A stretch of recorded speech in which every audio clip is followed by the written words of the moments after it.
Darah hangat mengalir di pelipisku, bercampur dengan aroma sup yang dia hina sebagai muntahan kucing. Dia tertawa, merasa menang di atas penderitaanku. Namun, dia tidak tahu, dalam 5 menit, tawa angkuhnya itu akan berubah menjadi tangisan penyesalan seumur hidupnya.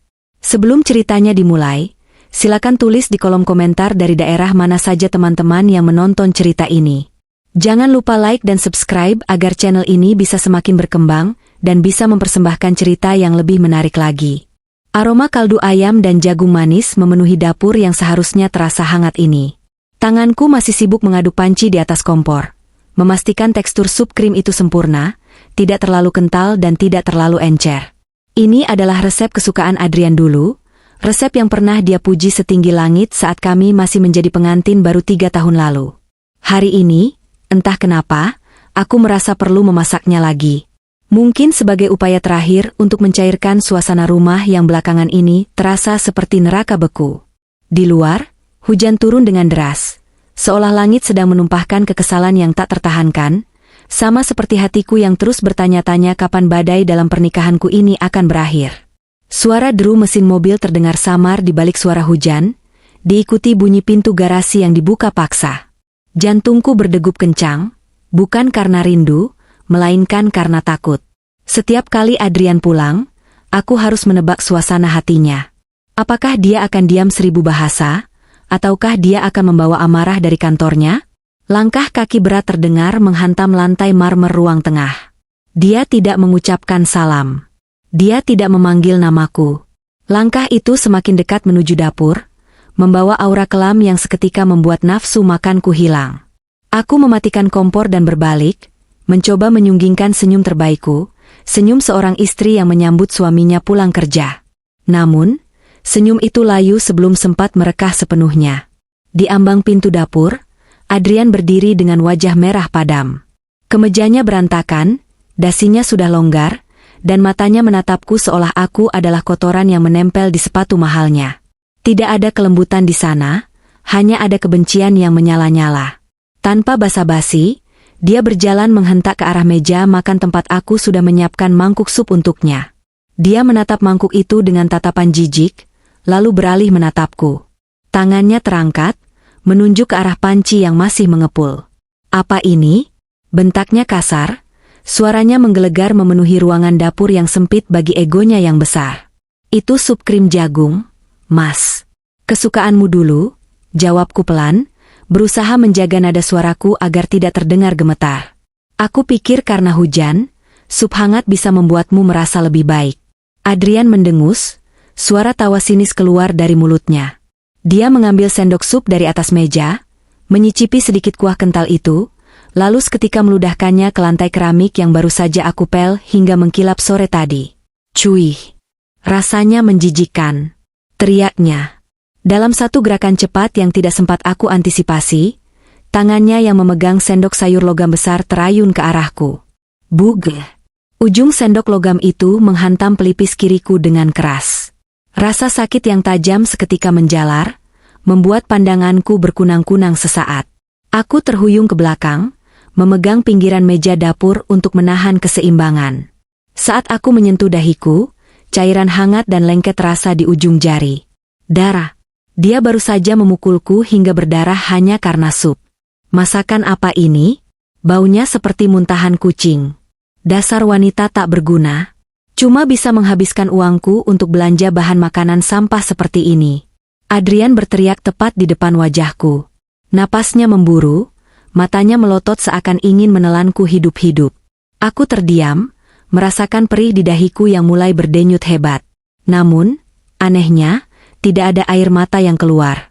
Mungkin karena air mataku sudah habis terkuras selama 3 tahun terakhir ini. Aku hanya menatapnya. Menatap sosok lelaki yang dulu berjanji akan melindungiku di depan penghulu, kini berubah menjadi monster yang merasa berhak menyakitiku kapan saja dia mau. "Kau dengar tidak? Urus saja dirimu sendiri. Mulai sekarang, kau bukan lagi tanggung jawabku." Aku muak melihat wajahmu yang menyedihkan itu di rumahku. Lanjutnya lagi, kali ini sambil menendang kaki kursi makan hingga terguling. Ironis sekali, dia menyebut ini, rumahnya, dia menyebut uang yang kupakai belanja adalah uangnya. Padahal, jika dia tahu siapa aku sebenarnya, jika dia tahu apa yang sebenarnya terjadi di balik layar kehidupan kami, dia pasti akan bersujud di kakiku saat ini juga. Tapi aku memilih diam. Aku membiarkan dia menikmati momen kekuasaannya yang semu itu. Aku membiarkan dia merasa menjadi raja di istana pasir yang sebentar lagi akan tersapu ombak. Aku mengambil tisu dapur, menekan luka di pelipisku untuk menghentikan pendarahan. Sakit fisiknya tidak seberapa dibandingkan rasa sakit melihat betapa rendahnya dia menilai diriku. Maaf kalau rasanya tidak enak, Mas, kataku datar, tanpa nada penyesalan sedikit pun. Simpan maafmu, kau memang pembawa sial. Sejak menikahimu, bisnisku jadi seret. Kau tidak membawa keberuntungan apa-apa selain beban. Rutuknya sambil menuangkan air dingin dari kulkas, meneguknya dengan kasar. Tepat saat Adrian hendak melempar gelas kosong itu ke wastafel, bel pintu depan berbunyi nyaring. Ting tong.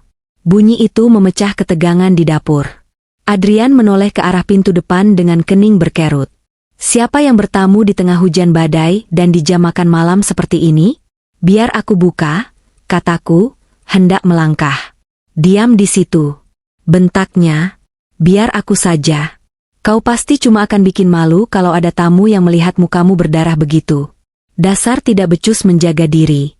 Adrian melangkah lebar menuju pintu utama. Aku mengikutinya perlahan dari belakang, berdiri di bayang-bayang lorong penghubung antara ruang tamu dan ruang tengah. Aku melihatnya membuka pintu dengan kasar. Di sana, berdiri seorang kurir berpakaian rapi dengan jas hujan yang basah kuyup, memegang sebuah amplop coklat tebal dengan segel merah yang mencolok. Pak Adrian? Tanya kurir itu tegas. Ya, saya sendiri. Apa ini? Ganggu orang malam-malam saja. Sentak Adrian. Paket prioritas dari Pengadilan Niaga dan Konsorsium Bank. Harap tanda tangan di sini, Pak, ucap kurir itu tanpa terintimidasi oleh nada suara Adrian. Wajah Adrian berubah bingung, tapi kesombongannya membuatnya langsung menyambar pena digital yang disodorkan kurir itu. Pasti kontrak baru.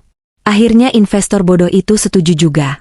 Gumamnya pelan, tapi cukup jelas terdengar oleh telingaku yang tajam. Dia menandatangani tanda terima dengan cepat. Lalu kurir itu memberikan amplop tebal tersebut dan segera pamit menembus hujan. Adrian membanting pintu hingga tertutup rapat. Dengan tidak sabar, dia merobek segel amplop itu sambil berjalan kembali ke ruang tengah. Senyum tamak menghiasi wajahnya. Dia pasti berpikir itu adalah dokumen persetujuan pinjaman atau kontrak proyek besar yang selama ini dia banggakan. Bagus. Kalau ini cair, aku bisa beli mobil baru untuk ucapannya terhenti di tenggorokan. Langkah kakinya terhenti mendadak di tengah ruangan. Matanya membelalak saat membaca judul besar yang tertera di halaman pertama dokumen itu. Tangannya mulai gemetar. Kertas-kertas itu bergetar di genggamannya. Warna merah di wajahnya yang tadi muncul karena amarah, kini surut drastis berganti menjadi pucat pasi seperti mayat. Apa-apaan ini? Bisiknya tercekat. Aku melangkah keluar dari bayang-bayang, masih memegang tisu berdarah di dahiku. Aku berdiri 3 meter di belakangnya, melihat punggungnya yang mulai membungkuk lemas. Kenapa? Mas? Ada kabar buruk? Tanyaku dengan nada yang dibuat secemas mungkin. Namun bibirku menyunggingkan senyum tipis yang tak bisa dia lihat. Ini gila. Ini pasti salah kirim. Adrian berteriak, suaranya pecah karena panik. Dia membalik halaman demi halaman dengan kasar. Surat penyitaan aset, pengambil alihan kepemilikan rumah, jatuh tempo hutang perusahaan. Siapa yang melakukan ini? Dia berbalik menatapku, matanya mencari jawaban, tapi bukan pada tempat yang tepat. Dia tidak tahu bahwa jawaban itu berdiri tepat di hadapannya. Dia kembali menatap kertas itu, membaca baris demi baris yang menyatakan bahwa rumah mewah yang kami tempati ini, beserta seluruh isinya, kini telah resmi disita oleh sebuah perusahaan induk bernama Aurora Holdings, karena kegagalan Adrian membayar utang korporasi yang dia jaminkan menggunakan sertifikat rumah ini secara diam-diam. Kita harus keluar dari sini dalam waktu 24 jam? Tidak mungkin. Aku pemilik rumah ini. Adrian meremas kertas itu hingga kusut. Kakinya lemas, dia terduduk di sofa kulit buatan Italia yang dia banggakan. Mas, bukannya kamu bilang bisnis sedang lancar? Kenapa ada surat penyitaan? Tanyaku, berpura-pura bodoh. Aku mendekat, berdiri menjulang di hadapannya yang kini terduduk tak berdaya. Diam kau. Kau tidak tahu apa-apa soal bisnis. Ini pasti ulah sainganku. Mereka ingin menjatuhkanku. Teriaknya, mencoba menyangkal kenyataan. Namun, matanya tak bisa berbohong. Ada ketakutan luar biasa di sana. Ketakutan seorang pria yang membangun harga dirinya di atas fondasi uang, dan kini fondasi itu runtuh seketika. Dia tidak menyadari satu hal kecil. Di sudut kanan bawah dokumen penyitaan itu, terdapat logo kecil berbentuk bunga iris. Bunga kesukaanku. Dan nama CEO dari Aurora Holdings yang tertulis di halaman terakhir, diwakili oleh kuasa hukum, sebenarnya adalah perpanjangan tanganku. 5 menit yang lalu, dia melempar kepalaku dengan sendok sup dan menyebutku wanita tak berguna. Sekarang, dia duduk gemetar memegang surat yang menyatakan dia tidak lagi memiliki atap untuk bernaung. Darah di pelipisku mulai mengering, tapi kepuasanku baru saja dimulai. Aku menatap jam dinding yang berdetak konstan. Waktumu sudah habis, Adrian. Dan kau bahkan belum sadar siapa sebenarnya yang sedang kau hadapi. Melihat Adrian yang panik menelepon sana-sini dengan tangan gemetar di ruang tamu, pikiranku melayang mundur ke masa lalu. Tepatnya 3 tahun yang lalu, saat aku masih menjadi wanita naif yang percaya bahwa cinta adalah segalanya. Dulu, pernikahan kami digelar cukup mewah, meskipun tidak semegah pernikahan para selebriti. Adrian saat itu adalah sosok pangeran yang sempurna. Dia tampan, tutur katanya manis, dan dia selalu memperlakukan aku seperti ratu. Atau setidaknya, begitulah kelihatannya. Aku adalah anak tunggal dari keluarga yang cukup berada, namun orang tuaku mendidikku untuk selalu rendah hati. Mereka tidak pernah memamerkan kekayaan mereka. Ayahku selalu bilang, harta itu titipan, Clarissa. Jangan biarkan uang mendefinisikan siapa dirimu. Sayangnya, Adrian salah mengartikan kesederhanaan keluargaku. Dia pikir, orang tuaku adalah orang tua pensiunan biasa dengan tabungan secukupnya. Dia tidak tahu tentang rantai restoran yang kami miliki di 5 negara, atau tentang investasi properti yang dikelola oleh firma hukum kepercayaan ayah. Saat orang tuaku meninggal dunia karena kecelakaan pesawat setahun setelah kami menikah, topeng Adrian mulai retak. Saat pengacara keluarga membacakan wasiat di depan kami, Adrian sangat antusias. Matanya berbinar mengharapkan tumpukan uang tunai. Namun, ayahku cerdas. Dalam wasiat itu, seluruh aset utama dikunci dalam sebuah trust fund yang tidak bisa diakses langsung. Dan yang terlihat di permukaan hanyalah rumah tua orang tuaku dan sedikit tabungan pensiun. Wajah kecewa Adrian hari itu tidak akan pernah bisa kulupakan. Sejak saat itu, sikapnya berubah drastis. Dia mulai sering mengeluh soal uang. Awalnya hanya keluhan kecil. Sayang, bisnis lagi agak lesu, kamu bisa hemat belanja bulanan, kan? Katanya waktu itu dengan nada lembut. Sebagai istri yang berbakti, aku menurut. Aku memangkas pengeluaran dapur, aku berhenti membeli baju baru, aku bahkan menjual beberapa perhiasan peninggalan ibu untuk membantunya, menambal modal usaha. Aku percaya padanya. Aku percaya bahwa dia sedang berjuang demi masa depan kami.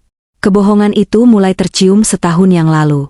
Suatu sore, aku berniat memberinya kejutan dengan datang ke kantornya membawakan makan siang. Saat aku tiba di lobi, resepsionis baru menatapku dengan aneh, tapi dia membiarkanku naik. Di depan pintu ruangannya yang sedikit terbuka, aku mendengar suara tawa. Tawa Adrian yang sudah lama tidak kudengar saat bersamaku. Dan suara tawa perempuan lain. Ah, Mas Adrian bisa saja. Nanti kalau istri Mas curiga gimana? Suara perempuan itu manja, mendayu-dayu. Halah, dia itu bodoh, Bella. Dia percaya saja kalau aku bilang perusahaan lagi rugi. Padahal untung kita bulan ini tembus miliaran. Uangnya aman, sudah aku transfer ke rekening pribadimu biar tidak terdeteksi audit pajak. Itu suara Adrian. Jelas, tegas, dan menyakitkan. Duniaku runtuh saat itu juga. Kotak makan siang di tanganku hampir terjatuh. Melalui celah pintu, aku melihat Adrian sedang memangku sekretarisnya, Bella. Wanita muda yang cantik, modis, dan penuh dengan barang-barang bermerek. Barang-barang yang pasti dibeli dengan uang hasil jerih payah perusahaan. Uang yang seharusnya menjadi nafkahku, uang yang dia bilang tidak ada. Ternyata, selama ini aku hidup dalam kepalsuan. Adrian tidak pernah bangkrut. Dia justru sedang di puncak kesuksesan, tapi dia menyembunyikan semuanya dariku. Dia membiarkanku hidup seperti pengemis di rumah sendiri, menyuruhku berhemat sampai ke tulang, sementara dia memanjakan Bella dengan kemewahan. Apartemen Bella, mobil Bella, liburan Bella ke Eropa yang katanya, perjalanan dinas, Adrian, semuanya dibiayai dari kebohongan yang dia suapkan padaku setiap hari. Hari itu, aku tidak melabrak mereka. Aku tidak berteriak atau menjambak rambut Bella. Aku pulang dengan hati hancur lebur, membawa kembali kotak makan siang yang tak tersentuh. Aku menangis semalaman di kamar mandi, di bawah guyuran shower agar Adrian tidak mendengar isak tangisku. Namun, air mata itu berhenti keesokan harinya. Rasa sakit itu berubah menjadi dingin yang mematikan. Aku sadar, menangis tidak akan mengubah apapun. Jika Adrian menikahiku karena mengira aku kaya, lalu mencampakkan aku secara emosional karena mengira aku miskin, maka aku harus menunjukkan padanya apa arti kekayaan dan kekuasaan yang sesungguhnya. Aku mulai menyelidiki. Diam-diam aku menghubungi Galih, pengacara kepercayaan almarhum ayahku yang selama ini aku minta untuk merahasiakan identitasku. Galih, aktifkan semua aksesku. Aku ingin tahu setiap sen yang keluar dan masuk dari rekening Adrian, perintahku saat itu. Dan fakta-fakta yang kutemukan sungguh menjijikkan. Adrian bukan hanya berselingkuh, dia juga melakukan penggelapan pajak dan pencucian uang lewat perusahaan cangkang. Dia membangun kerajaan bisnisnya di atas fondasi lumpur. Kembali ke masa kini, di ruang tamu yang dingin ini, aku melihat Adrian membanting telepon genggamnya ke sofa. Sialan, kenapa pengacara kantor tidak ada yang angkat telepon? Teriaknya frustrasi. Aku memperhatikannya dengan tatapan kosong. Dia tidak tahu bahwa aku yang memblokir akses komunikasinya ke tim hukum perusahaan. Galih sudah mengatur segalanya. Malam ini, Adrian benar-benar sendirian. Ponselku bergetar di saku dasterku yang lusuh. Sebuah pesan singkat masuk dari Galih. Nyonya Clarissa, tahap pertama sudah selesai. Surat penyitaan sudah diterima. Besok tim audit akan masuk ke kantornya. Anda siap untuk langkah selanjutnya? Aku melirik Adrian yang kini sedang menjambak rambutnya sendiri, terlihat seperti orang gila. Kebohongan intinya, bahwa dia miskin dan aku adalah beban, kini berbalik menyerangnya. Dia pikir dia menyembunyikan hartanya di tempat aman, tapi dia lupa bahwa di atas langit masih ada langit. Dan di atas penipu ulung, ada seorang istri yang tersakiti dengan akses tak terbatas. Aku mengetik balasan singkat untuk Galih, lanjut. Jangan beri dia napas. Adrian menoleh padaku, matanya merah. Apa yang kau lihat? Jangan cuma berdiri di sana. Buatkan aku kopi. Kepala aku mau pecah. Bentaknya, masih mencoba memerintahku di tengah kehancurannya. Dengan patuh, aku berjalan ke dapur. Bukan karena aku takut, tapi karena aku perlu menyembunyikan senyum kemenangan yang semakin lebar di wajahku. Kopi? Tentu saja, Mas. Akan kubuatkan kopi terpahit yang pernah kau rasakan, sepahit kenyataan yang akan kau telan besok pagi. Babak belur ini baru permulaan, Adrian. Kau telah mengambil 3 tahun kebahagiaanku, maka aku akan mengambil sisa hidupmu sebagai gantinya. Hinaanmu soal masakan muntahan kucing, tadi adalah paku terakhir di peti matimu. Sekarang, nikmatilah malam terakhirmu sebagai orang bebas. Karena besok, kau akan bangun di dunia yang sama sekali berbeda. Dunia di mana kau bukan siapa-siapa, dan aku adalah segalanya. Malam semakin larut, dan hujan di luar belum menunjukkan tanda-tanda akan berhenti. Adrian akhirnya tertidur di sofa ruang tamu, karena kelelahan setelah berjam-jam berteriak di telepon, mencoba menghubungi siapapun yang bisa menyelamatkannya dari penyitaan rumah.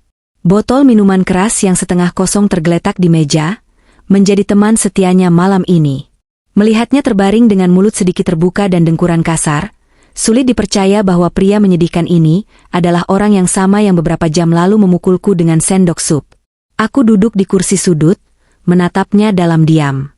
Pikiranku kembali melayang, kali ini ke sebuah kejadian 6 bulan lalu. Momen yang menjadi titik balik di mana aku tidak hanya menemukan alasan untuk membencinya, tapi juga menemukan cara untuk menghancurkannya. Flashback 6 bulan yang lalu. Hari itu adalah hari ulang tahun Ibu Sari, ibu mertuaku.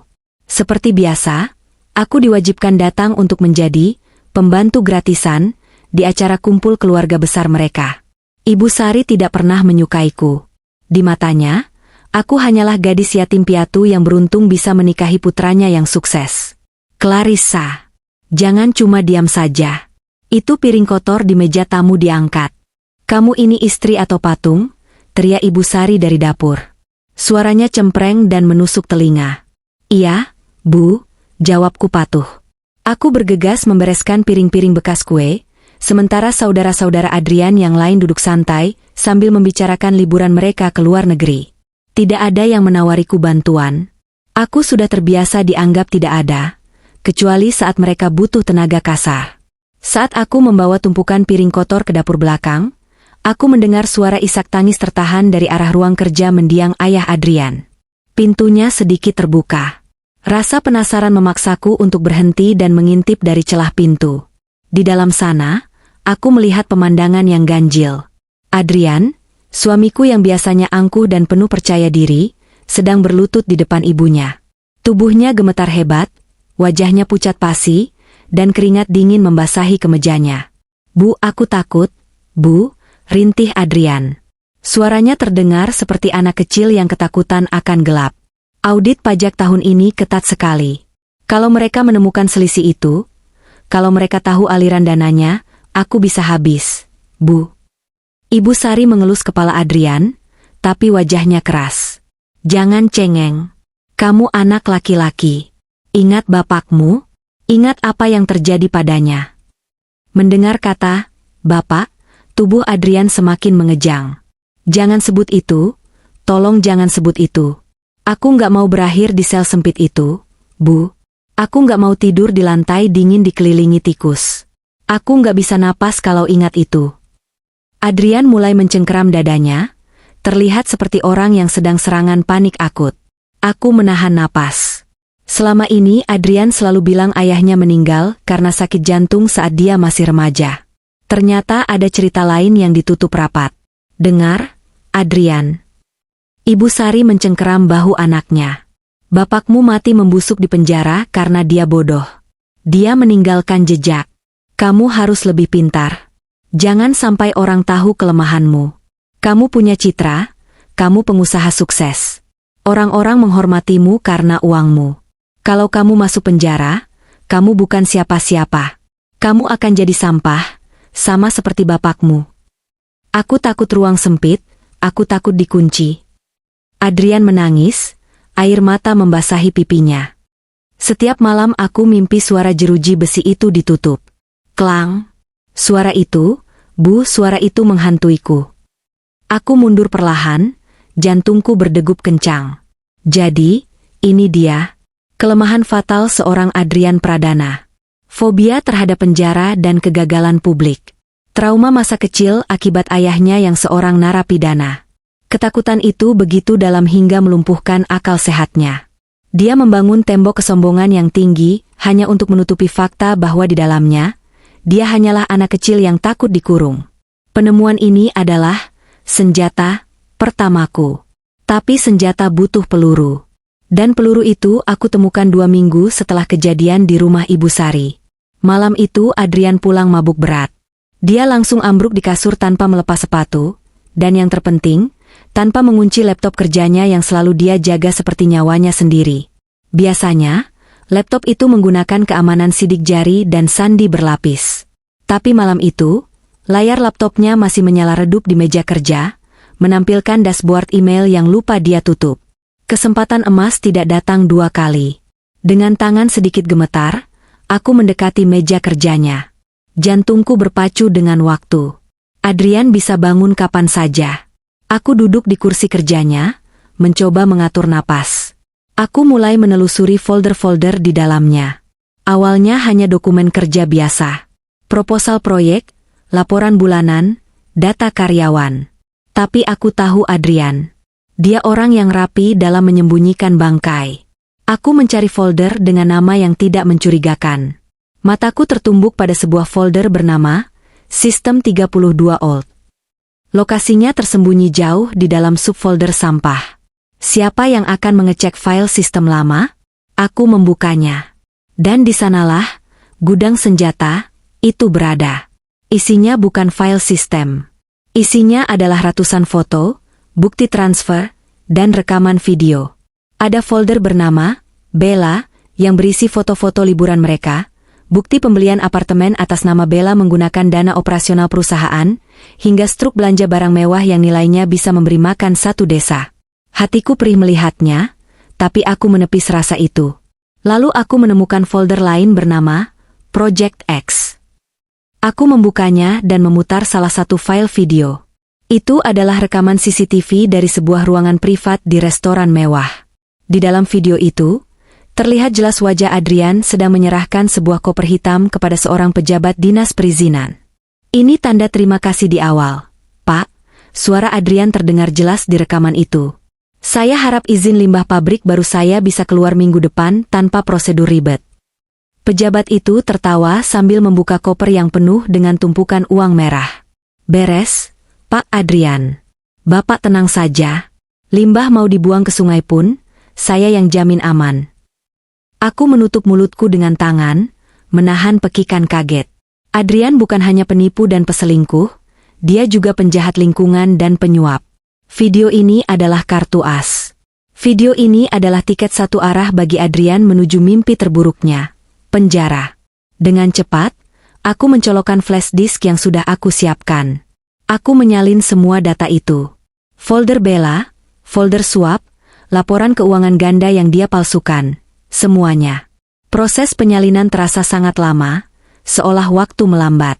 Bar di layar bergerak merambat, 50%, 70%, 90%. Tiba-tiba Adrian bergerak di atas kasur. Dia bergumam pelan, Bella sayang. Lalu berbalik posisi. Aku membeku. Keringat dingin mengalir di punggungku. Jika dia bangun sekarang, tamatlah riwayatku. Tapi untungnya, dengkurannya kembali terdengar. Ping. Notifikasi, copy completed, muncul. Aku segera mencabut flash disk itu, menutup semua jendela aplikasi seperti semula, dan mematikan layar laptop. Aku menyembunyikan benda kecil itu di dalam lipatan baju dalamku, tempat yang tidak mungkin dia sentuh karena dia sudah lama tidak menyentuhku. Malam itu, aku tidak bisa tidur. Aku menggenggam flash disk itu erat-erat. Aku merasa seperti memegang hulu ledak nuklir. Aku punya kuncinya sekarang. Kunci untuk membuka pintu sel penjara bagi Adrian, dan kunci untuk membebaskan diriku dari neraka ini. Kembali ke masa kini. Aku menatap Adrian yang masih tertidur di sofa. Wajahnya terlihat damai dalam tidurnya, tidak menyadari bahwa di tanganku, aku memegang nasibnya. Dia takut pada penjara? Baiklah, suamiku sayang. Aku akan memastikan ketakutanmu itu menjadi kenyataan yang paling mengerikan. Aku akan membuatmu merasakan dinginnya lantai sel yang selama ini menghantui mimpimu. Aku berdiri, melangkah menuju kamar tidur tamu yang kini menjadi markasku. Aku mengeluarkan ponsel rahasia yang kusembunyikan di bawah laci lemari. Ada pesan masuk dari Galih. Bu Clarissa, tim forensik digital kita sudah memverifikasi semua bukti video dan data keuangan yang Ibu kirim. Semuanya valid dan sangat memberatkan. Berkas laporan ke kepolisian sudah siap. Kapan kita eksekusi? Aku mengetik balasan dengan tenang, besok malam. Di acara makan malam terakhirnya. Pastikan polisi datang tepat waktu. Senjata sudah dikokang. Sasaran sudah terkunci. Sekarang tinggal menunggu waktu yang tepat untuk menarik pelatuknya. Pagi datang membawa sisa mendung semalam. Cahaya matahari yang pucat menerobos masuk melalui celah gorden, menyinari ruang tamu yang berantakan. Adrian terbangun dengan kaget, seolah baru saja disengat listrik. Dia langsung meraba-raba saku celananya, mencari ponsel, lalu matanya tertuju pada surat penyitaan yang tergeletak di lantai. Sial, itu bukan mimpi, umpatnya kasar. Dia mengusap wajahnya dengan frustrasi. Rambutnya acak-acakan, matanya merah bengkak. Penampilannya jauh dari sosok pengusaha parlente yang selalu dia banggakan. Aku keluar dari dapur membawa nampan berisi kopi hitam dan roti panggang. Aku sudah mandi, mengenakan pakaian rumah yang sederhana namun rapi. Luka di pelipisku sudah kututup dengan plester kecil. Wajahku kusutkan sedikit, memasang topeng, istri yang ketakutan. "Mas minum dulu," tawarku pelan, meletakkan nampan di meja. Adrian menatapku tajam, tapi kali ini tidak ada tenaga untuk memaki. Dia menyambar kopi itu dan meneguknya panas-panas. Kau sudah baca surat itu?" tanyanya dengan suara serak. Aku mengangguk pelan, menunduk menatap lantai. "Iya, Mas. Katanya kita harus pergi hari ini." Aku takut. "Mas, kita mau tinggal di mana? Apa kita benar-benar bangkrut?" Pertanyaan itu sepertinya menyentil egonya. Dia membanting cangkir kopi ke meja, untungnya tidak pecah, hanya tumpah sedikit. "Siapa bilang bangkrut? Jangan sok tahu. Ini cuma masalah administrasi. Ada kesalahpahaman dengan bank." Sanggahnya, masih mencoba berbohong padahal bukti sudah jelas di depan mata. Tiba-tiba ponselnya berdering. Nama yang tertera di layar membuat matanya terbelalak. "Pak Handoko, investor utama." Adrian berdeham, memperbaiki posisi duduknya, dan mengubah suaranya menjadi ramah dan berwibawa dalam sekejap. "Halo? Selamat pagi, Pak Handoko." "Wah, suatu kehormatan Bapak menelepon pagi-pagi." Aku mendengarkan dari sudut ruangan sambil pura-pura menyapu. "Oh, tentu Pak. Tentu saja. Proposal itu sangat prospektif. Dana talangan? Ah, Bapak bisa saja. Tapi kebetulan kami memang sedang membuka slot untuk investasi prioritas." "Apa? Malam ini? Makan malam di rumah saya?" Wajah Adrian berubah pucat, lalu merah, lalu kembali pucat. Dia melirik ke sekeliling rumah yang berantakan, lalu melirik padaku. "Bisa. Tentu saja bisa, Pak. Saya akan siapkan penyambutan terbaik. Tanda tangan kontrak malam ini juga?" "Siap, Pak. Terima kasih, Pak Handoko. Sampai jumpa nanti malam." Adrian mematikan telepon dan langsung melompat berdiri. Dia tertawa, tapi tawanya terdengar histeris. "Hahaha. Lihat. Tuhan tidak tidur. Pak Handoko mau investasi 50 miliar malam ini. Dengan uang itu, aku bisa bayar lunas hutang sialan di surat penyitaan ini dan masih sisa banyak." Dia menunjuk wajahku. "Dengar, kau wanita tidak berguna. Ini kesempatan terakhirmu untuk menebus kesalahan. Pak Handoko ingin makan malam privat di rumah ini. Dia bilang dia suka suasana kekeluargaan. Jadi kau?" Dia menatapku dari ujung kaki ke ujung kepala dengan tatapan merendahkan. "Kau harus memasak. Masak yang enak. Jangan sampah seperti kemarin." Aku menahan senyum.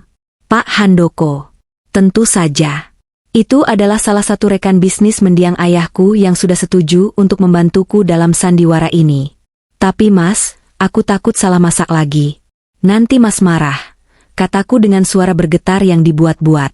"Jangan banyak alasan," bentaknya. "Pokoknya masak yang paling enak. Kalau sampai gagal, kalau sampai Pak Handoko batal investasi gara-gara masakanmu, aku bersumpah akan menceraikanmu detik itu juga dan melemparmu ke jalanan." "Baik, Mas. Aku akan masak sup krim jagung lagi. Resep spesial," jawabku. "Terserah. Asal jangan rasanya kayak muntahan kucing." Adrian bergegas lari ke kamar mandi. "Aku harus siap-siap. Siapkan jas terbaikku. Dan bereskan rumah ini.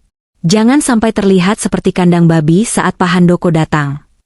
Setelah pintu kamar mandi tertutup, topeng ketakutanku runtuh seketika. Aku berdiri tegak, menatap pintu itu dengan tatapan dingin. "Kau tidak tahu, Adrian," bisikku pelan. "Pak Handoko datang bukan untuk menyelamatkanmu. Dia datang untuk menyaksikan eksekusimu." Aku segera bergerak. Rencana balas dendam ini harus dieksekusi dengan presisi tinggi. Pertama, aku pergi ke pasar. Bukan supermarket langganan Adrian, tapi pasar tradisional tempat aku biasa belanja dulu. Aku membeli bahan-bahan terbaik. Jagung manis segar, ayam kampung, krim kualitas tinggi. Aku akan memasak hidangan yang sama persis dengan yang dia hina kemarin. Bedanya, kali ini akan disajikan dengan bumbu tambahan, rasa takut. Di dalam mobil, Aku menelepon Galih. Galih, Adrian sudah masuk perangkap. Dia pikir Pak Handoko akan memberinya dana segar. Bagus, Bu Clarissa, suara Galih terdengar tenang di seberang sana. Pak Handoko sudah siap dengan skenarionya. Tim teknisi juga sudah siap. Kapan kami bisa masuk untuk memanipulasi proyektor? Jam 2 siang. Adrian akan pergi ke kantor sebentar untuk mengambil berkas palsu. Saat itu rumah kosong. Kalian bisa masuk lewat pintu belakang. Pasang sistemnya. Pastikan saat dia menekan tombol presentasi, yang keluar bukan grafik penjualan, tapi video, itu. Siap laksanakan. Oh ya, Bu. Ibu mertua Anda, Ibu Sari, juga menelepon Pak Handoko, memaksa ingin ikut hadir makan malam nanti. Aku tersenyum miring. Biarkan dia datang. Semakin banyak saksi, semakin bagus. Aku ingin dia melihat anak kebanggaannya hancur berkeping-keping. Jam 2 siang, tepat seperti dugaan, Adrian pergi tergesa-gesa. Begitu mobilnya hilang di tikungan, sebuah van hitam berhenti di depan rumah. 3 orang kru teknis masuk dengan cepat. Mereka bekerja dalam diam, sangat profesional. Mereka mengganti kabel HDMI proyektor dengan perangkat nirkabel yang terhubung langsung ke ponselku. Aku mengawasi mereka sambil mulai memotong sayuran di dapur. Bunyi pisau yang beradu dengan talenan terdengar berirama. Tak tak tak. Seperti hitungan mundur bom waktu. Sudah beres, Bu, lapor ketua tim teknis setengah jam kemudian. Sistem sudah bypass. Kendali penuh ada di tangan Ibu. Terima kasih. Pergilah sebelum dia kembali. Menjelang sore, aroma masakan mulai memenuhi rumah. Sup krim jagung, steak daging sapi wagyu, dan salad segar. Semuanya terlihat sempurna. Aku menata meja makan dengan peralatan makan perak terbaik peninggalan pernikahan kami yang jarang dipakai. Aku melipat serbet membentuk bunga teratai. Lalu, aku melakukan satu sentuhan artistik terakhir. Aku mengambil saus balsamic reduction yang berwarna hitam pekat. Di atas piring saji Adrian, aku meneteskan saus itu, membentuk pola jeruji vertikal yang abstrak namun jelas. Bagi orang lain, itu mungkin terlihat seperti hiasan piring fine dining biasa. Tapi bagi Adrian yang punya fobia penjara, itu akan memicu alam bawah sadarnya. Jam 7 malam kurang 15 menit. Aku sudah mandi dan berganti pakaian. Aku mengenakan gaun hitam sederhana namun elegan, gaun yang dulu dibelikan ayahku. Aku mematut diri di cermin, melihat pantulan wanita yang sudah jauh berbeda dari Clarissa yang cengeng kemarin. Bekas luka di pelipisku masih ada, tertutup makeup tipis. Itu adalah pengingat. Pengingat bahwa belas kasih sudah mati di rumah ini. Terdengar suara klakson mobil di depan. Tamu kehormatan sudah tiba. Dan di belakangnya, mobil Adrian juga baru saja masuk. Jantungku berdebar kencang, bukan karena takut, tapi karena adrenalin. Panggung sudah siap. Tirai akan segera dibuka. Aku berjalan menuju pintu depan, menarik napas panjang, dan memasang senyum paling manis sekaligus paling mematikan yang pernah aku miliki. Selamat datang di neraka buatanmu sendiri, Adrian, gumamku pelan, lalu membuka pintu lebar-lebar. Hujan di luar sana masih turun dengan intensitas yang konstan, menciptakan tirai air yang memisahkan kehangatan palsu di dalam rumah ini dari dunia luar yang gelap. Jam dinding besar berdetak, jarumnya menunjuk tepat ke angka 7 malam. Aku berdiri di balik tirai jendela ruang tamu, mengintip kedatangan tamu-tamu yang akan menjadi saksi kehancuran suamiku. Lampu sorot mobil mewah menyapu halaman depan. Sebuah sedan hitam mengkilap berhenti tepat di depan pintu. Itu Pak Handoko, investor yang digadang-gadang Adrian sebagai penyelamat hidupnya. Namun, bukan hanya dia yang datang. Di belakang mobil Pak Handoko, sebuah taksi online berhenti. Dari dalamnya keluar sosok wanita parubaya dengan kebaya modern yang terlalu ketat dan wajah penuh bedak tebal. Ibu Sari. Ibu mertuaku yang tak pernah absen untuk membuat hariku buruk. Dan tentu saja, dari kursi penumpang mobil Adrian yang baru saja parkir di garasi, turun seorang wanita muda dengan gaun merah menyala yang sangat mencolok. Bella. Adrian memperkenalkannya sebagai sekretaris eksekutif yang akan membantu presentasi nanti. Cih, sekretaris mana yang memakai gaun backless seharga 20 juta rupiah untuk makan malam bisnis di rumah bosnya? Gaun itu aku kenali. Itu gaun yang pernah aku lihat di tagihan kartu kredit perusahaan bulan lalu, tagihan yang Adrian klaim sebagai biaya entertainment klien. Selamat malam, Pak Handoko. Silakan masuk, Pak. Adrian menyambut tamunya dengan antusiasme yang berlebihan. Dia membungkuk hormat, menjabat tangan Pak Handoko erat-erat, seolah takut uang 50 miliar itu akan lari jika dia melepaskannya. Selamat malam, Adrian. Wah, rumahmu asri juga ya, meski cuaca sedang buruk begini, balas Pak Handoko dengan senyum ramah yang penuh arti. Matanya sempat bertemu denganku sekilas, memberikan kode kedipan yang hampir tak terlihat. Aku berdiri di ambang pintu, menyambut mereka dengan senyum sopan seorang istri penurut. Selamat malam, Pak. Selamat datang di rumah kami. Ibu, apa kabar? Sapaku sambil mencium tangan Ibu Sari. Ibu Sari menarik tangannya cepat-cepat, seolah kulitku beracun. Dia menatapku dari ujung kepala sampai kaki dengan tatapan meremehkan. Rumah ini kok hawanya suram sekali. Clarissa, lampunya kurang terang atau memang auramu yang bikin gelap?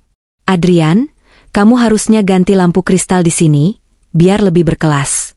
Malu sama tamu kalau remang-remang begini. Nanti diganti, Bu. Tenang saja, jawab Adrian cepat, lalu menoleh padaku dengan tatapan tajam. Siapkan minumannya. Jangan lambat. Bella melangkah masuk melewati aku tanpa menyapa, dagunya diangkat tinggi. Aroma parfum mahalnya menusuk hidungku. Parfum itu juga dibeli dengan uang suamiku. Permisi, Bu Clarissa. Saya numpang taruh tas di sofa ya. Aduh, sofanya agak berdebu ya. Sindirnya halus sambil mengibas-ngibaskan tangan di depan hidungnya. Aku hanya tersenyum. Silakan. Anggap saja rumah sendiri. Lagi pula, sebentar lagi mungkin memang harus cari rumah baru, kan? Adrian melotot padaku, memberi isyarat diam. Dia tidak menangkap sarkasme dalam ucapanku, dia pikir aku sedang membicarakan renovasi. Kami semua bergerak menuju ruang makan. Meja panjang itu sudah kusiapkan dengan sempurna. Lilin-lilin menyala redup, memberikan nuansa elegan namun juga sedikit mencekam. Mereka duduk di kursi masing-masing. Pak Handoko di ujung, Adrian di samping kanannya, Bella di sebelah Adrian, tentu saja, dan Ibu Sari di seberang mereka. Aku tidak duduk. Aku berperan sebagai pelayan malam ini. Silakan, hidangan pembuka, kataku sambil membawa turen besar berisi sup. Aroma jagung manis dan krim gurih menguar memenuhi ruangan. Aku melihat jakun Adrian bergerak naik turun. Dia gugup. Dia menatap mangkuk sup itu dengan trauma sisa kejadian kemarin sore. Aku menuangkan sup itu satu persatu ke mangkuk tamu. Terakhir, aku menuangkannya ke mangkuk Adrian. Aku sengaja menunduk sedikit, mendekatkan wajahku ke telinganya saat menuang kuah kental berwarna kekuningan itu. Nikmati, Mas. Ini resep spesial. Aku pastikan teksturnya tidak seperti muntahan kucing kali ini. Bisikku sangat pelan, hanya bisa didengar olehnya. Tubuh Adrian menegang. Dia melirikku dengan kilatan amarah, tapi tidak bisa berbuat apa-apa di depan Pak Handoko. Dengan tangan sedikit gemetar, dia mengangkat sendoknya. Pak Handoko mencicipi suapan pertama. Hening sejenak. Lalu matanya berbinar. Luar biasa. Adrian, istrimu ini koki yang hebat. Rasa manis dan gurihnya seimbang sekali. Ini sup krim jagung ternak yang pernah saya makan. Teksturnya lembut, tapi ada kick lada hitamnya. Sempurna. Adrian tampak bingung. Dia menyuap sup itu ragu-ragu. Rasanya memang enak. Sangat enak. Kebingungan mulai merayapi wajahnya. Bagaimana mungkin wanita yang kemarin dia hina masakannya sampah, bisa membuat makanan sekelas restoran bintang 5? Ah, iya Pak. Clarissa memang kadang-kadang hoki kalau masak. Jawab Adrian merendahkan, mencoba tetap memegang kendali. Bukan hoki, Mas. Tapi cinta, selaku sambil menuangkan air ke gelas Bella. Seperti cintamu pada pekerjaanmu. Makan malam berlanjut ke hidangan utama. Inilah momen yang kutunggu. Steak daging sapi wagyu dengan saus balsamic reduction hitam pekat. Aku meletakkan piring besar itu di depan Adrian. Penataannya sangat spesifik. Potongan daging kotak di tengah, dan saus hitam itu kugariskan secara vertikal dan tegas di atas daging dan di sekeliling piring. Garis-garis hitam lurus, tegas, rapat, seperti jeruji besi. Adrian menatap piringnya. Awalnya dia tidak sadar. Dia mengambil pisau dan garpu. Tapi saat dia hendak memotong daging, tangannya terhenti. Matanya terpaku pada garis-garis saus hitam itu. "Kenapa, Adrian? Kok tidak dimakan?" tanya Ibu Sari yang sudah melahap dagingnya dengan rakus. "Ini." Adrian menelan ludah. Napasnya mulai terdengar berat. "Sausnya, kenapa bentuknya begini?" "Oh, itu plating gaya baru, Mas," jawabku santai, berdiri di belakang kursinya. "Konsepnya confinement, keterkurungan. Filosofinya tentang seseorang yang terperangkap dalam dosa-dosanya sendiri dan tidak bisa keluar. Indah, kan?" Wajah Adrian memucat. Keringat dingin mulai muncul di dahinya. Kata, terperangkap, dan visual garis-garis hitam itu mulai memicu memori traumatis masa kecilnya tentang penjara ayahnya. "Bapak Adrian sepertinya kurang sehat?" tanya Pak Handoko, memancing. "Anda berkeringat banyak sekali. Ruangan ini AC-nya cukup dingin loh." Saya baik-baik saja," gagap Adrian. Dia melonggarkan dasinya yang terasa mencekik. Dia mencoba memotong daging itu untuk merusak bentuk garis-garis sausnya, tapi tangannya gemetar hebat hingga pisau itu berdenting keras beradu dengan piring keramik. Klang! Bunyi itu. Bunyi logam beradu. Adrian tersentak kaget. Hampir menjatuhkan pisaunya. "Bunyinya nyaring ya, Mas? Seperti bunyi pintu besi yang ditutup?" tanyaku lagi, kali ini dengan nada polos yang mematikan. Bella yang duduk di sebelahnya tampak risih. Dia meletakkan tangannya di paha Adrian di bawah meja, mencoba menenangkannya. "Pak Adrian, mungkin Bapak lelah. Kita percepat saja ke sesi presentasi, supaya investasinya cepat cair dan Bapak bisa istirahat." Iya benar." Adrian mengangguk cepat, putus asa ingin meninggalkan meja makan yang penuh teror psikologis ini. Kita bicara bisnis saja. Saya sudah siapkan presentasi prospek perusahaan 5 tahun ke depan. Keuntungannya terjamin. Terkunci aman. Dia salah bicara lagi. Kata, terkunci, membuatnya semakin panik. Dia meminum air putihnya dengan rakus, hingga tumpah sedikit ke kemejanya. "Hati-hati, Mas. Jangan sampai kotor. Nanti susah dicuci kalau kena noda. Sama seperti reputasi, kan? Sekali kotor, susah bersihnya," ujarku sambil menyodorkan serbet tisu padanya. Adrian menepis tanganku kasar. "Cukup. Aku kenyang." Dia berdiri mendadak, kursinya berdecit di lantai. "Kita ke ruang tengah sekarang. Saya akan tunjukkan datanya. Pak Handoko, silakan." Adrian berjalan cepat meninggalkan ruang makan, seolah dikejar hantu. Ibu Sari menatapku tajam sambil mengunyah daging terakhirnya. "Kamu ini istri macam apa? Suami lagi stres malah diajak ngobrol yang aneh-aneh. Bikin selera makan hilang saja." Aku tersenyum pada Ibu Sari. "Habiskan saja, Bu. Mungkin ini daging wagyu terakhir yang bisa Ibu makan seumur hidup." "Apa maksudmu?" bentak Ibu Sari. "Mari ke ruang tengah, Bu. Pertunjukannya baru akan dimulai," ajakku sopan, mengabaikan pertanyaannya. Di ruang tengah, Adrian sibuk memasang kabel laptopnya ke proyektor. Tangannya masih gemetar, membuat dia kesulitan mencolokkan kabel HDMI. Bella membantunya dengan sikap yang sok mesra. "Tenang, Bos. Tarik napas," bisik Bella. Aku berdiri di pojok ruangan, bersandar pada dinding, melipat tangan di dada. Pak Handoko duduk santai di sofa tunggal, menyilangkan kaki, tampak seperti hakim yang siap menjatuhkan vonis. Adrian akhirnya berhasil menyalakan proyektor. Cahaya putih terang menyorot ke layar putih di dinding.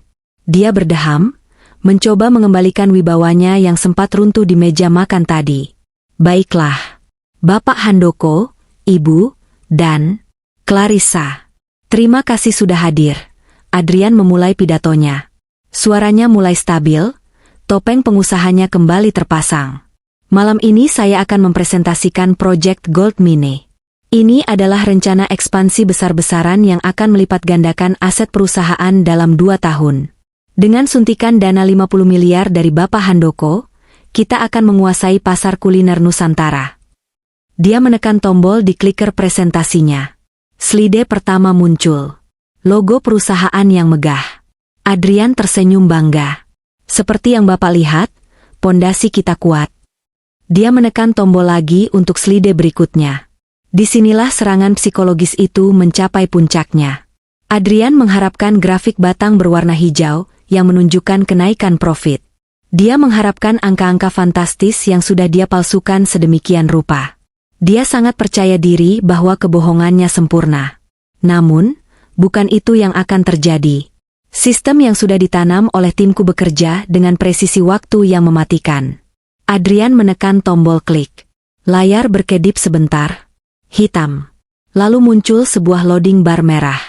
Accessing restricted fields. Adrian mengerutkan kening. Loh? Kenapa begini? Tunggu sebentar, ada kesalahan teknis. Dia memukul-mukul laptopnya. Ini laptop baru, kenapa bisa error? Mungkin filenya terlalu berat.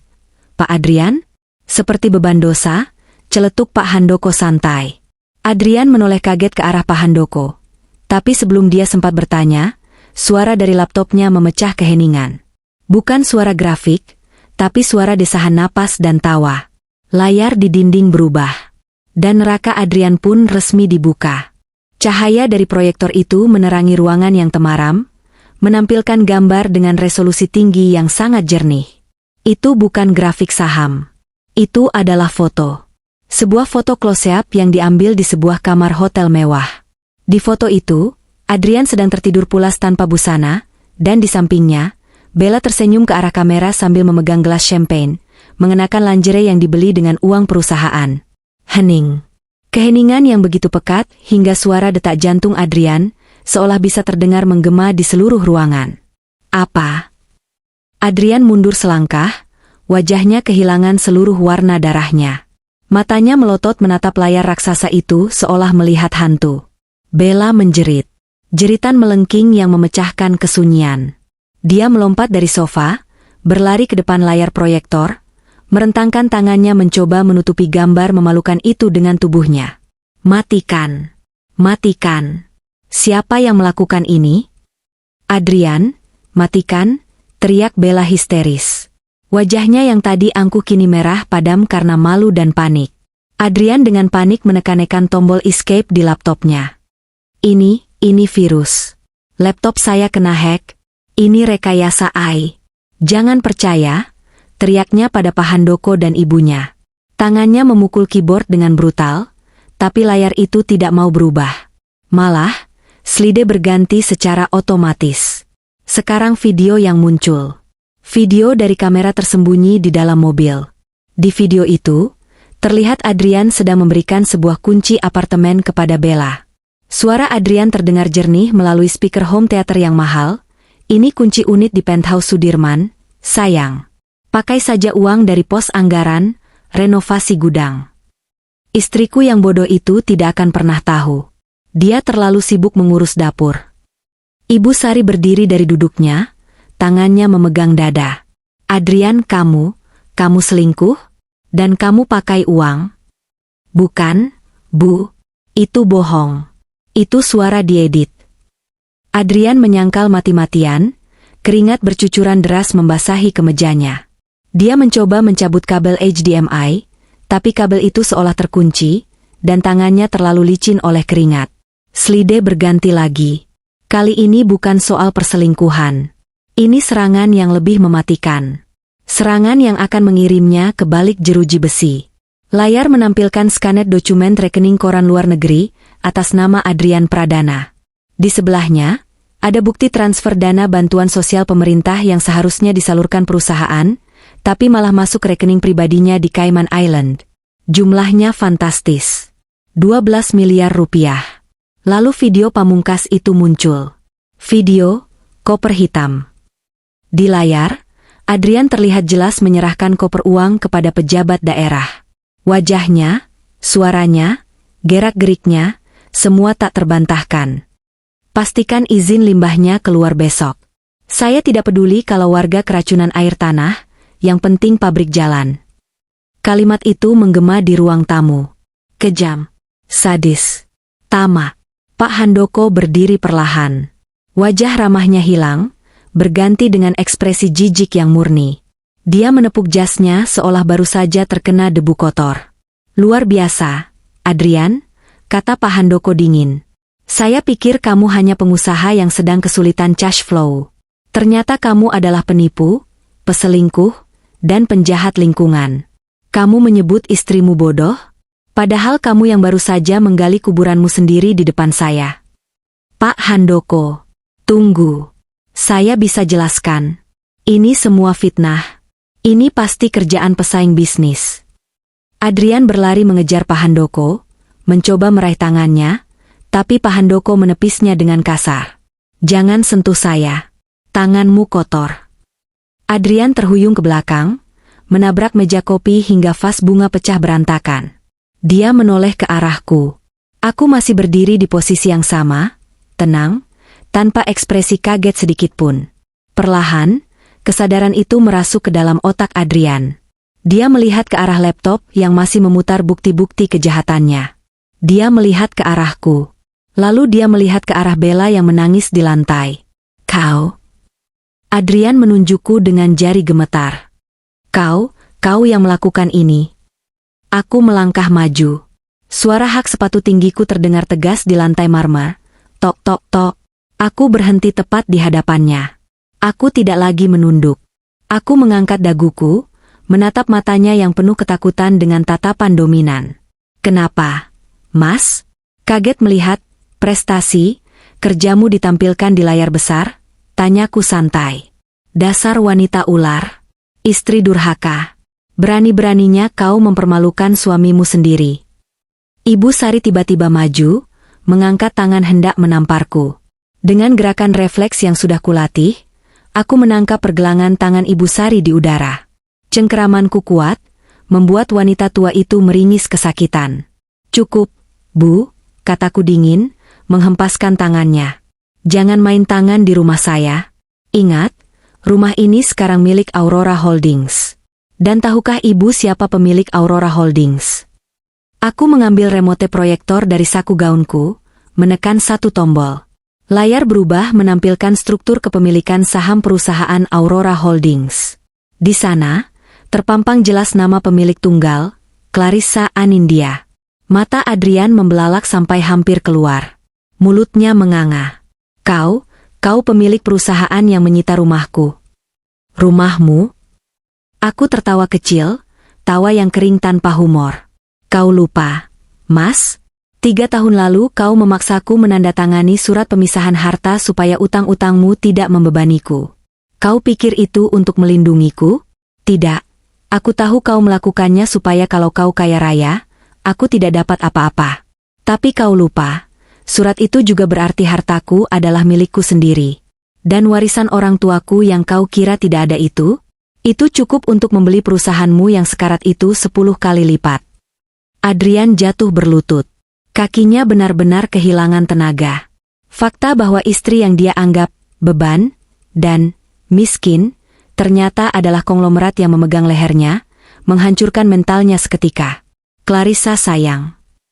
Adrian mencoba merangkak ke kakiku, memegang ujung gaunku. Wajahnya basah oleh air mata dan keringat. Maafkan aku hilaf, kita bisa bicarakan ini baik-baik. Kita suami istri, kan? Hartamu hartaku juga, kan? Aku menendang tangannya menjauh. Jangan mimpi.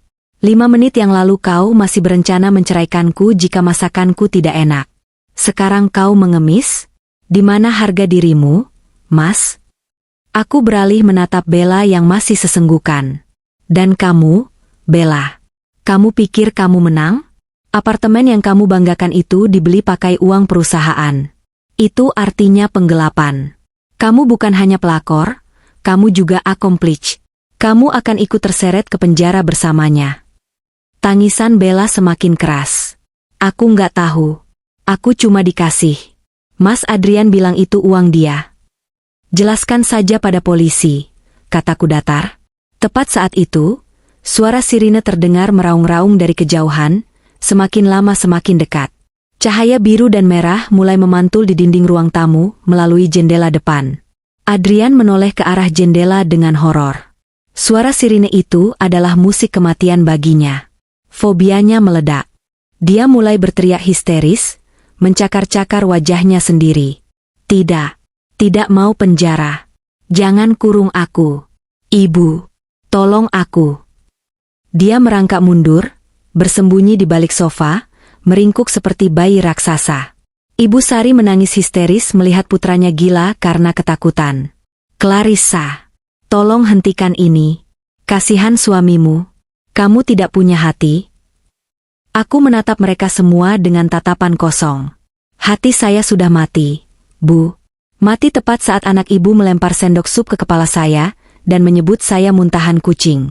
Yang berdiri di sini sekarang bukan menantu ibu, tapi eksekutor keadilan. Pintu depan didobrak pelan. Galih masuk, diikuti oleh 3 orang petugas kepolisian berseragam lengkap. Selamat malam, kata Galih tegas. Kami membawa surat penangkapan untuk saudara Adrian Pradana atas tuduhan penggelapan dana, penipuan investasi, korupsi, dan kekerasan dalam rumah tangga. Serta saudari Bella sebagai penerima dana hasil kejahatan. Adrian menjerit saat polisi menariknya berdiri dan memborgol tangannya. Bunyi klik dari borgol besi itu membuat Adrian kejang-kejang. Dia meronta, melolong seperti binatang yang terluka. Clarissa, ampun. Jangan biarkan mereka membawaku. Aku takut sempit. Aku takut gelap. Clarissa. Aku hanya berdiri diam, memperhatikan suami yang dulu kupuja kini diseret keluar rumah seperti sampah. Aku tidak memalingkan wajah. Aku menatapnya sampai detik terakhir dia dimasukkan ke dalam mobil polisi. Saat mobil polisi itu pergi membawa Adrian dan Bella yang histeris, serta Ibu Sari yang pingsan di bopong tetangga, keheningan kembali menyelimuti rumah mewah itu. Pak Handoko menghampiriku, menepuk bahuku pelan. Kerja bagus, Bu Clarissa. Semuanya berjalan sesuai rencana. Terima kasih, Pak, jawabku pelan. Aku merasa lelah, sangat lelah, tapi juga sangat lega. Beban berat di dadaku terangkat sudah. Malam itu, hujan akhirnya berhenti. Aku berjalan ke dapur, mengambil panci sup yang masih hangat. Aku menuangkan isinya ke tempat sampah. Kau benar, Mas, gumamku pada dapur yang kosong. Ini memang tidak layak untukmu. Makanan penjara lebih pantas untuk lidahmu yang berbisa itu. Aku menutup tempat sampah itu. Babak ini selesai. Tapi hidupku yang baru saja dimulai. Malam itu, setelah mobil polisi membawa pergi Adrian dan Bella, keributan di rumah kami belum benar-benar usai. Justru, babak baru penghakiman sedang dimulai. Cahaya biru dari sirine polisi yang tadi, membelah kegelapan malam telah menarik perhatian seluruh penghuni kompleks elit ini. Hujan yang sudah reda menyisakan genangan air di jalan aspal, memantulkan lampu-lampu jalan yang temaram. Satu persatu tetangga mulai keluar dari rumah mereka, berdiri di balik pagar atau berkumpul dalam kelompok-kelompok kecil di depan gerbang rumahku, berbisik-bisik dengan wajah penuh rasa ingin tahu. Skandal di lingkungan elit selalu menjadi gula yang menarik semut. Aku berdiri di teras depan, memandang kerumunan itu dengan tatapan datar. Di sampingku, Galih sedang berbicara serius dengan kepala keamanan kompleks, menjelaskan situasi hukum yang baru saja terjadi. Sementara itu, Ibu Sari yang baru sadar dari pingsannya duduk di kursi teras, dikipasi oleh salah satu tetangga yang sok peduli. Wajah tua itu tampak bingung sesaat, sebelum memori tentang penangkapan putra kesayangannya kembali menghantamnya. Adrian, anakku. Di mana anakku? Teriak Ibu Sari histeris. Dia menepis tangan tetangga yang membantunya dan mencoba berdiri, namun kakinya goyah. Matanya kemudian menangkap sosokku yang berdiri tenang di dekat pilar. Kemarahan meledak di wajahnya. Dengan tenaga yang entah datang dari mana, Ibu Sari menerjang ke arahku. Kamu, ini semua ulahmu, kan? Kamu menjebak suamimu sendiri. Istri macam apa kamu, hah? Dasar wanita iblis. Suaranya melengking, memecah keheningan malam, membuat para tetangga semakin mendekat, menajamkan telinga mereka. Inilah yang aku tunggu. Aku tidak ingin mengusir Ibu Sari secara diam-diam. Aku ingin semua orang tahu. Aku ingin Topeng, keluarga terhormat, yang selama ini mereka banggakan hancur berkeping-keping di depan publik. Saya tidak menjebak siapapun, Bu, jawabku dengan suara lantang, cukup keras untuk didengar oleh ibu-ibu tetangga yang berdiri di dekat pagar. Adrian ditangkap karena perbuatannya sendiri. Korupsi, penipuan, dan suap. Polisi punya bukti lengkap. Saya hanya warga negara yang membantu penegakan hukum. Bohong. Adrian itu pengusaha sukses. Dia anak baik. Ibu Sari berteriak, air matanya bercampur dengan luntur bedak tebalnya, menciptakan pemandangan yang menyedihkan sekaligus grotesk. Kamu pasti iri karena Adrian mau menceraikanmu, kan? Makanya kamu bikin fitnah keji ini. Aku tertawa kecil, melangkah turun satu anak tangga agar posisiku lebih terlihat oleh kerumunan. Menceraikan saya? Oh, ibu salah paham. Sayalah yang menggugat cerai Adrian. Dan soal pengusaha sukses, biar saya luruskan satu hal di depan semua orang di sini. Aku menatap para tetangga satu persatu. Di antara mereka ada Bu RT yang gemar bergosip, ada Pak RW yang sombong, dan istri-istri pejabat yang selama ini sering memandang remeh penampilanku yang sederhana. Bapak-bapak, ibu-ibu, mulaku dengan nada tenang namun berwibawa. Mungkin selama ini kalian mengenal Adrian Pradana sebagai pemilik rumah mewah ini. Tapi malam ini, saya ingin memberitahukan fakta yang sebenarnya. Rumah ini, mobil yang dikendarai Adrian, dan gaya hidup mewah yang sering dipamerkan Ibu Sari, semuanya dibiayai dari uang hasil mencuri. Desas-desus mulai terdengar di antara kerumunan. Mencuri? Masa sih? Bisik seseorang. Adrian telah menggelapkan dana perusahaan, memalsukan laporan keuangan, dan bahkan menggunakan uang perusahaan untuk membiayai selingkuhannya. Bella, lanjutku tanpa ampun. Dan yang lebih penting, rumah ini sekarang sudah resmi disita oleh perusahaan saya, Aurora Holdings, sebagai ganti rugi atas utang-utang Adrian yang menumpuk. Perusahaan kamu? Ibu Sari ternganga. Kamu cuma anak yatim piatu yang tidak punya apa-apa. Itu yang Adrian katakan pada ibu, kan? Aku tersenyum miring. Adrian menikahi saya karena mengira orang tua saya kaya. Saat dia pikir saya miskin, dia menghina saya. Tapi dia lupa mengecek siapa sebenarnya pemilik Aurora Holdings. Itu perusahaan warisan ayah saya, Bu. Dan malam ini, saya menggunakan hak saya sebagai pemilik aset. Aku menoleh pada Galih. Pak pengacara, tolong bacakan surat perintah pengosongan rumah. Galih maju, membuka map merah yang dibawanya. Dengan suara bariton yang tegas, dia membacakan dokumen legal itu. Berdasarkan putusan pengadilan niaga dan hak kepemilikan aset, Saudari Sari dan seluruh penghuni yang tidak berkepentingan diperintahkan untuk mengosongkan properti ini dalam waktu 1x24 jam. Namun, mengingat situasi mendesak dan adanya tindakan penyerangan fisik, pemilik rumah berhak melakukan pengusiran serta-merta demi keamanan. Pengusiran? Ibu Sari menjerit. Ini rumah anakku. Aku tidak mau pergi. Kalian tidak berhak. Ini bukan rumah anak ibu lagi, potongku dingin. Ini rumah saya, dan saya tidak menampung orang yang mendukung perselingkuhan dan korupsi di bawah atap saya. Ibu Sari mencoba mencari dukungan dari tetangga. Bu RT, tolong saya. Lihat menantu durhaka ini. Masa dia mengusir mertuanya sendiri malam-malam begini? Namun, reaksi tetangga tidak seperti yang dia harapkan. Bu RT, yang ternyata juga pernah diutangi oleh Adrian dengan alasan modal bisnis, justru membuang muka. Beberapa tetangga lain mulai mencibir. Pantas saja gayanya selangit, ternyata duit hasil korupsi, celetuk seorang tetangga. Iya, kasihan istrinya ya. Sudah diselingkuhi, dimanfaatkan pula. Syukur deh Adrian ditangkap, sahut yang lain. Opini publik telah berbalik. Ibu Sari yang biasanya dihormati, atau lebih tepatnya ditakuti karena mulut pedasnya, kini berdiri sendirian, terisolasi oleh penghakiman sosial yang kejam. Silakan kemasi barang-barang pribadi ibu, perintahku. Hanya pakaian dan obat-obatan. Perhiasan, tas bermerek, dan barang elektronik yang dibeli Adrian menggunakan kartu kredit perusahaan akan disita sebagai barang bukti.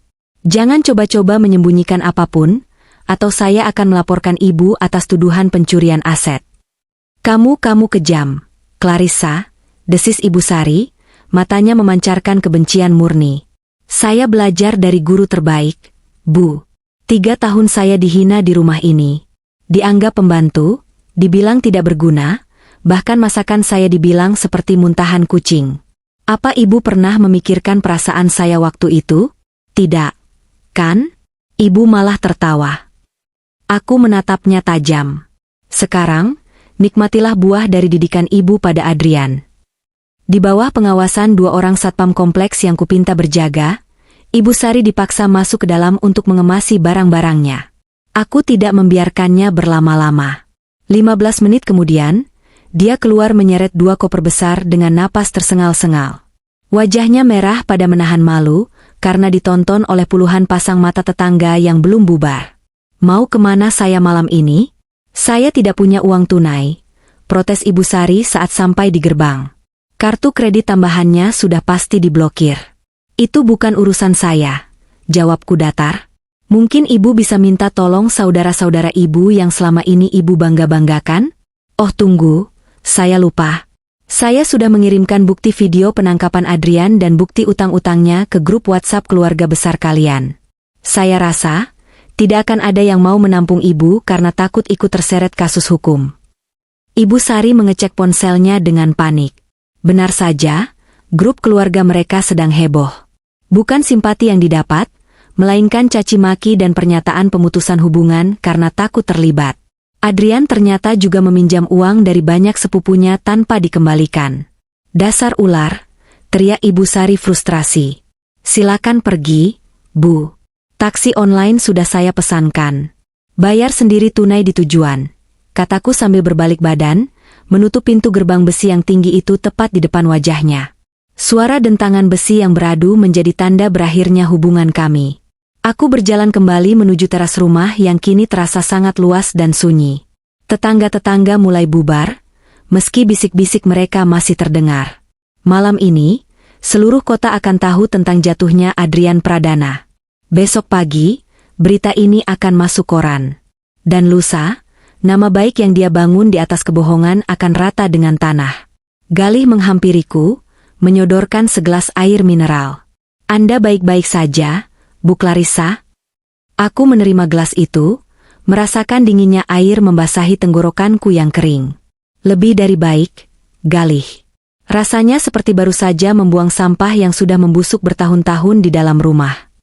Aku menatap langit malam yang mulai menampakkan bintang setelah hujan reda. Penghakiman publik sudah selesai. Mereka sudah hancur. Tidak ada lagi yang tersisa dari kesombongan mereka selain rasa malu yang akan mereka bawa sampai mati. Dan untuk pertama kalinya dalam 3 tahun, aku bisa bernapas tanpa rasa sesak di dada. Rumah ini akhirnya bersih. Benar-benar bersih. 6 bulan kemudian. Cahaya matahari pagi menembus dinding kaca ruanganku di lantai 40 gedung pencakar langit di pusat Jakarta. Dari sini, kota terlihat seperti miniatur yang sibuk. Orang-orang berlarian mengejar impian, mobil-mobil merayap seperti semut, dan kehidupan terus berputar. Namun, suasana di dalam ruanganku sangat tenang. Aroma kopi Arabica segar yang baru digiling memenuhi udara, bercampur dengan wangi bunga lili segar di vas meja kerjaku. Papan nama di atas mejaku berkilau tertimpa sinar matahari, Clarissa Anindya, CEO Aurora Holdings. Aku menyesap kopiku sambil membaca laporan bulanan yang baru saja diserahkan sekretarisku. Grafik penjualan jaringan restoran kami melesat naik. Cabang-cabang baru di Singapura dan Kuala Lumpur mendapatkan respon positif. Majalah bisnis terkemuka menempatkan wajahku di sampul bulan ini dengan judul besar, The Iron Lady of Culinary, bangkit dari pengkhianatan menuju puncak dunia. Hidupku berubah 180 derajat sejak malam itu. Bukan hanya karena aku mengambil alih kendali perusahaanku, tapi karena aku mengambil alih kendali atas diriku sendiri. Aku bukan lagi istri penurut yang takut salah bicara. Aku adalah wanita yang tahu nilainya. Suara ketukan pintu membuyarkan lamunanku. Galih masuk dengan senyum lebar, membawa sebuah amplop tebal berlogo Pengadilan Tinggi. Selamat pagi, Bu Bos. Kabar baik di hari Senin, sapa Galih ceria. Dia sekarang bukan hanya pengacaraku, tapi juga direktur hukum di perusahaanku, dan ya, teman makan malam yang menyenangkan di akhir pekan. Kabar apa, Galih? Tanyaku, meletakkan cangkir kopiku.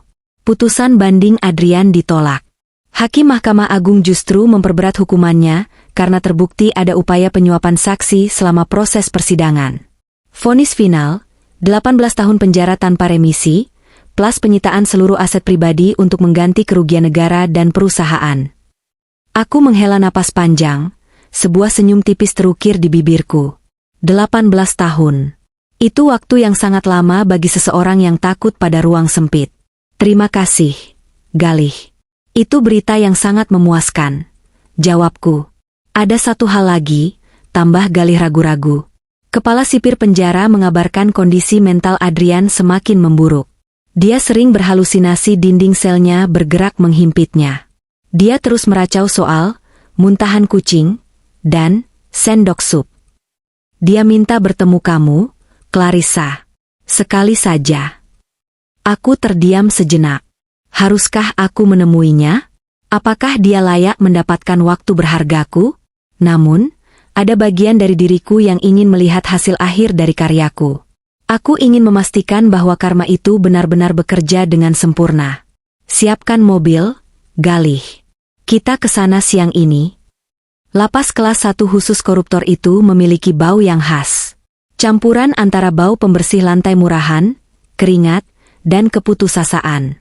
Langkah hak sepatuku menggema di lorong panjang yang lembab, membuat beberapa narapidana menoleh dari balik jeruji mereka. Tapi aku berjalan lurus, tatapanku terkunci ke depan. Kami sampai di ruang kunjungan khusus.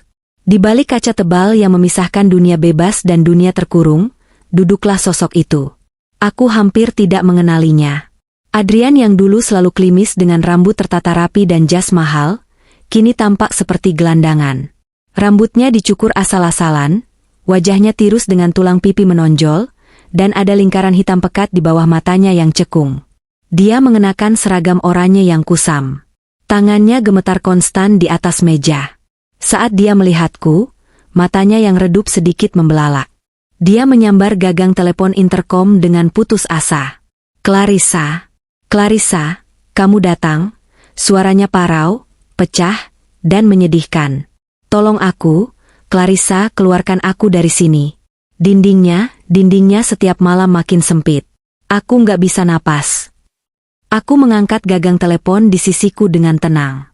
Halo, Adrian. Apa kabar? Kudengar kau dapat perpanjangan masa inap jadi 18 tahun? Selamat ya. Jangan bercanda. Ini neraka. Aku mau mati rasanya. Adrian menangis. Air mata membasahi wajahnya yang kotor. Aku minta maaf, aku menyesal. Aku akan lakukan apa saja. Aku akan jadi budakmu, aku akan cuci kakimu setiap hari, asal keluarkan aku dari kotak sempit ini. Aku menatapnya tanpa rasa iba sedikit pun. Dulu, aku mungkin akan luluh melihat air matanya.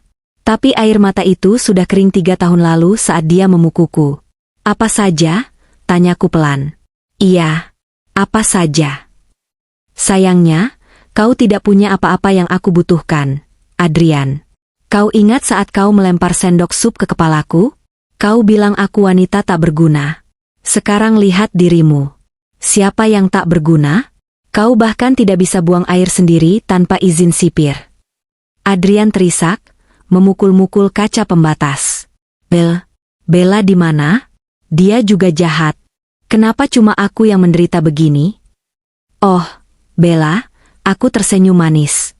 Dia sudah bebas bulan lalu karena hukumannya ringan sebagai saksi pelaku. Tapi wajah cantiknya hancur karena infeksi kulit parah akibat kosmetik murahan di penjara. Sekarang dia bekerja sebagai pencuci piring di warung tenda pinggir jalan di daerah kumuh. Tidak ada lagi yang mau mempekerjakannya sebagai sekretaris. Dia di blacklist di semua perusahaan berkat jaringanku. Adrian merosot di kursinya. Harapan terakhirnya musnah. Dan ibumu, lanjutku tanpa ampun. Ibu Sari sekarang tinggal di panti sosial milik pemerintah. Dia ditinggalkan oleh semua saudaranya. Setiap hari dia hanya duduk melamun, menceritakan dongeng tentang anaknya yang sukses kepada perawat yang bosan mendengarnya. Kau iblis. Bisik Adrian gemetar. Bukan, Adrian. Aku hanya cermin. Aku memantulkan apa yang kau berikan padaku. Kau memberiku rasa sakit, aku memberimu kehancuran. Kau memberiku penghinaan, aku memberimu kenyataan. Aku berdiri, merapikan blazerku yang seharga mobil bekas Adrian. Nikmati 18 tahunmu, Mas. Anggap saja itu waktu yang cukup untuk belajar memasak. Siapa tahu nanti kau bisa bikin sup yang rasanya lebih enak dari muntahan kucing. Aku meletakkan gagang telepon itu, memutus koneksi suara kami. Adrian berteriak-teriak bisu di balik kaca, memukul-mukul dinding transparan itu seperti orang gila. Tapi aku sudah berbalik, berjalan meninggalkan ruangan itu tanpa menoleh lagi. Punggungku tegak, langkahku ringan. Keluar dari gerbang penjara, udara bebas terasa lebih manis dari biasanya. Gali sudah menunggu di samping pintu mobil yang terbuka. Sudah selesai? Tanyanya lembut. Sudah, jawabku sambil tersenyum tulus. Senyum yang mencapai mataku. Benar-benar selesai. Mau makan siang di mana? Ada restoran Italia baru buka di selatan. Boleh. Asal jangan pesan sup krim jagung. Candaku. Kami tertawa bersama. Mobil melaju meninggalkan gedung penjara yang suram itu di belakang. Aku menatap ke depan, ke arah Cakrawala Jakarta yang cerah. 5 menit. Waktu yang dibutuhkan Adrian untuk menghancurkan pernikahan kami dengan kesombongannya. Tapi aku hanya butuh 5 menit untuk memutuskan bangkit dan mengambil kembali hidupku. Karma itu nyata, dan dia datang bukan dengan diam-diam. Dia datang dengan suara sirine polisi, ketukan palu hakim, dan rasa dingin jeruji besi. Dan bagiku, karma memberiku kehidupan baru yang damai, sukses, dan yang paling penting, bebas.